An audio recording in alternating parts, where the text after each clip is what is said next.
दिल्ली विधानसभा चुनाव को लेकर दिल्ली की जनता अभी अपना मन बना रही है कि उसे किसे अपना मत देना है, वोट देना है, और इसके लिए वो ये जरूर तोलेगी कि आखिर उसके प्रत्याशी कैसे हैं। तो आइए इस रिपोर्ट में समझने की कोशिश करते हैं कि आम आदमी पार्टी, बीजेपी, कांग्रेस अपने प्रत्याशियों को चुनते वक्त उन्होंने किन बातों का ख्याल रखा है और क्या क्रिमिनल रिकॉर्ड्स के प्रत्याशी भी इस बार चुनावी मैदान में हैं, और अगर ऐसा है तो किस पार्टी ने कितने क्रिमिनल बैकग्राउंड वाले प्रत्याशियों को चुनाव मैदान में उतारा है। तो कांग्रेस ने 70 सीटों पर 41% यानी 29 प्रत्याशियों को टिकट दे दिया है। उस मामले में बीजेपी तीसरे नंबर पर है, तो उसने ऐसे 20 उम्मीदवारों को यानी 29% को टिकट दिया है जिन पर आपराधिक केस चल रहे हैं। बीजेपी 68 सीटों पर चुनाव लड़ रही है। गंभीर आपराधिक केस वाले प्रत्याशियों में आम आदमी पार्टी यानी कि सत्ताधारी पार्टी अव्वल है। आपराधिक छवि के नेताओं में कई नेता ऐसे भी हैं जिन पर गंभीर आपराधिक मामले चल रहे हैं। इस मामले में आम आदमी पार्टी ने तो बीजेपी और कांग्रेस को काफी पीछे छोड़ दिया है।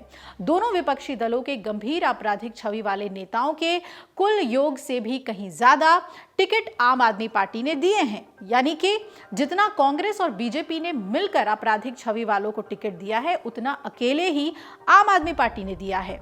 बीजेपी ने गंभीर आपराधिक केसों का सामना कर रहे 9 उम्मीदवारों यानी कि अगर ऐसे देखें तो 13% उम्मीदवारों को दिल्ली चुनाव में उतारा है जिनके की आपराधिक बैकग्राउंड रहे हैं, जबकि कांग्रेस ने 13 यानी कि 19% ऐसे प्रत्याशियों को टिकट दिया है।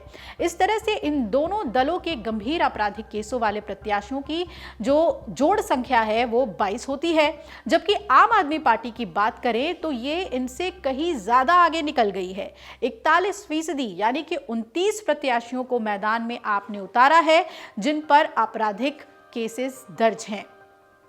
23 प्रत्याशियों की संपत्ति 5 करोड़ से ज्यादा बताई जा रही है, और खास बात यह है कि दिल्ली चुनाव में जो मैदान में उतरे 699 प्रत्याशी हैं उनमें से 23 प्रत्याशियों ने खुद की संपत्ति 50 करोड़ रुपए से भी ज्यादा बताई है। 23 में से 21 प्रत्याशियों का नाता राष्ट्रीय दलों से है, जबकि 2 अन्य करोड़पति प्रत्याशी निर्दलीय इस बार चुनाव लड़ रहे हैं।